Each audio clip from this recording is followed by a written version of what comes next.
FM. My name is Esther Wachuku. First, the focal points.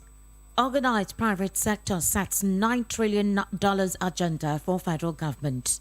Workers groan as rising inflation hits income. FG to swap Vision 2020 for Agenda 2050. And Nigeria's inflation quickens to 21.09% in higher import costs.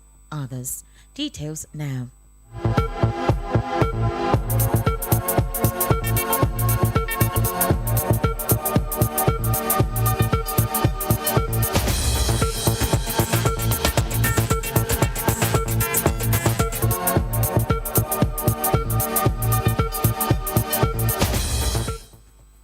The Business Report at 3 begins with the Nigerian Economic Summit Group stating that the federal government must grow Nigeria's gross domestic product to $4.5 trillion to $9 trillion in the next 28 years.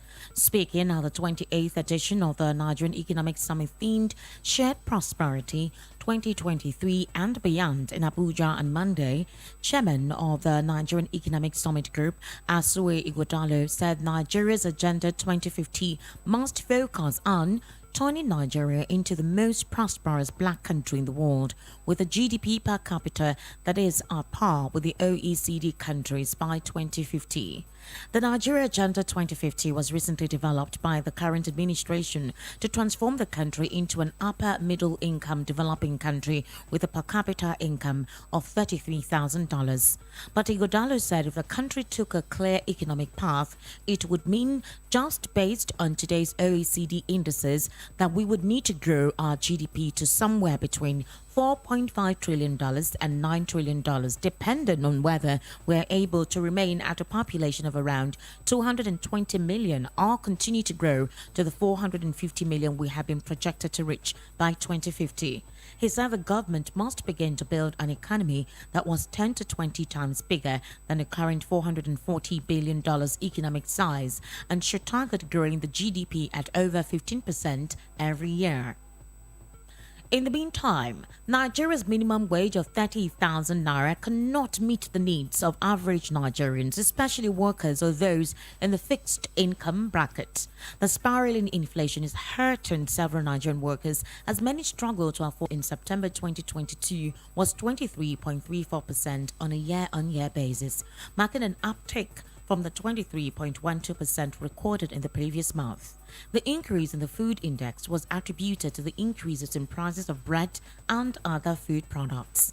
On a monthly basis, food prices went up by 1.43%, slowing from a 1.98% rise in the previous month, attributed to a reduction in prices of some food items. The annual inflation rate in Nigeria accelerated for the 8th straight month to 20.77% in September of 2022 from 20.52% in the previous month. It was the highest reading since September of 2005, even after a recent 150 basis point interest rate hike by the Central Bank of Nigeria, largely due to a weaker currency that has raised the prices of imported products. Now, according to this report, this was the highest inflation rate in the last 17 years.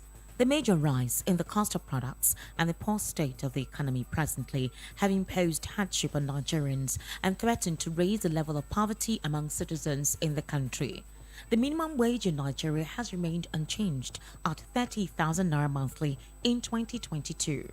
According to the National Bureau of Statistics, the maximum rate of the minimum wage for employees is 30,000 naira monthly, while minimum is 18,000 naira monthly. In April 2019, President Muhammadu Buhari signed a new minimum wage bill. The law ushered in a new pay structure for Nigerian workers, with the federal government commencing implementation almost immediately. The bill makes it compulsory for all employers of labor in Nigeria to pay their workers the sum of 30,000 naira. Some state governors oppose the 30,000 naira minimum wage, with many of them saying they would be unable to pay their workers. On the other hand, private entities have refused to implement the law. In another development, the Minister of Finance, Budget and National Planning, Zainab Ahmed, has disclosed the federal government is currently finalizing Nigeria's Agenda 2050 to succeed Vision 2020, which lapsed 2 years ago. Ahmed revealed this on Monday in Abuja at the 28th Nigerian Economic Summit. The news agency of Nigeria reports that the theme of the summit this year was 2023 and Beyond, Priorities for Shared Prosperity. According to the minister, the government had earlier formulated the National Development Plan 2021 to 2025 to succeed the Economic Recovery and Growth Plan of 2017 to 2020. She said that financing of the NDP 2021 to 2025 would rely heavily on domestic resource mobilization from non-oil revenue sources through the results of the Strategic Revenue Growth Initiative and Finance Acts.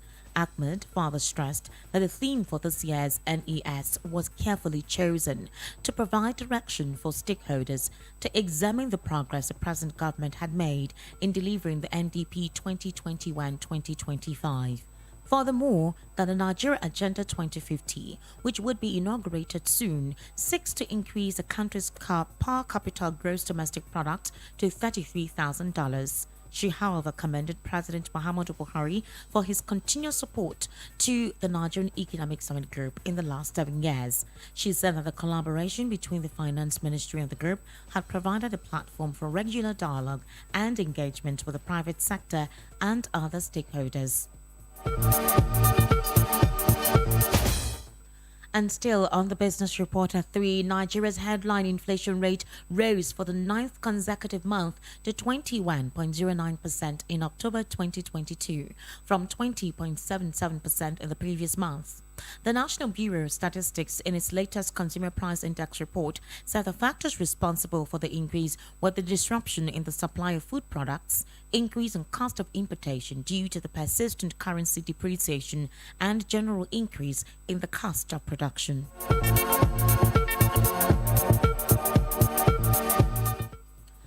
And finally, on the Business Report at 3, the Naira depreciated against the dollar on Monday after gaining 26.24% last week at the parallel market.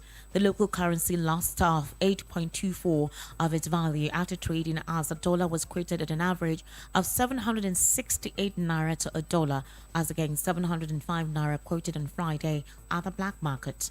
Traders said the Naira depreciation was as a result of dollar shortage amid a rise in demand. In Lagos, the dollar traded at between 750 Naira and 770 Naira per dollar, compared to between 700 Naira and 710 Naira traded on Friday at the black market. In Abuja and Kano, the Naira traded at 760 to 775 Naira per dollar, as against 700 to 710 Naira last week. Now, low inflows of foreign investments into the economy in the face of a challenging business environment will further trigger depreciation in the exchange rate due to the pressure on the local currency and raises concerns for the central bank. Nigeria's gross external reserves, which gives the Central Bank of Nigeria the firepower to defend the Naira, lost 8.07% or $3.27 billion in over 10 months to settle at $37.25 billion at the start of November from $40.52 billion at the beginning of the year. The decline, according to analysts, can be attributed to the reduced inflow of petrodollars into Nigeria's economy despite the rally in crude oil prices due to the upbeat in oil demand since the Russian invasion of Ukraine in February 2022. However, despite several initiatives by the Central Bank of Nigeria, such as the RT200 program, the increase in interest rates, clamping down bureau de change, the forex repatriation policies, the Naira vis-a-vis the dollar keeps depreciating. The report said the recent policy on the issuance of new Naira notes has also intensified the currency's depreciation, while the underlying problem with Nigeria's exchange rate is limited forex inflows. The CBN recently announced plans to introduce new bank notes to replace the current 200 Naira, 500 Naira, and 1000 Naira notes with effect from December 15, 2022. At the investors and exporters forex window, the Naira appreciated by 0.08% as the dollar was quoted at 445.75 kobo on Friday, as against the last close of 446 Naira 10 kobo on Thursday. The naira has fallen by over 5% this year to 446 naira 10 kobo to a dollar as of November 10, 2022, from 422.67 kobo at the start of the year at the international export window. In the same vein, Nigeria's gross official reserves declined by around $866 million to $37.37 billion in October.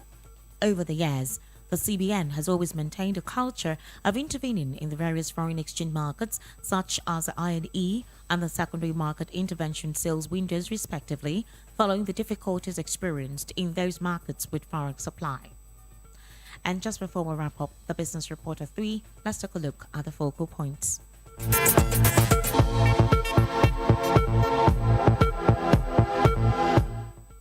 You heard that organized private sector set $9 trillion agenda for the federal government.